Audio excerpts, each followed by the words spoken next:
Any common eye health problems among the residents? I health problems म्हणजे कसं आता आपल्या रेसिडेन्सीमध्ये आपल्याला जास्त करून डोळ्यांचे नंबर मिळत आहेत. सो चष्म्याचे नंबर जास्त करून आहेत. लहान मुलांमध्ये म्हणायला गेलं तर रिफ्रॅक्टिव्ह एरर आम्ही ज्याला म्हणतो, डोळ्याचं जे नंबर असतं त्याला आम्ही रिफ्रॅक्टिव्ह एरर टर्म करतो.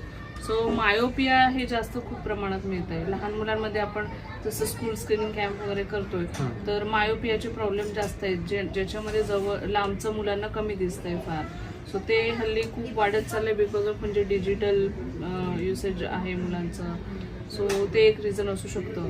किंवा मग जेनेटिक्स हेरिडिटरी सुद्धा प्रॉब्लेम असतात, तर त्यामुळे ते नंबरचा प्रॉब्लेम येतोय.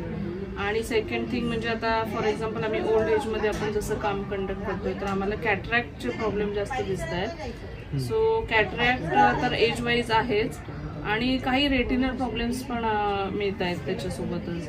सो एज रिलेटेड म्हणू शकतो आपण त्याला रेटिनल प्रॉब्लेम्स.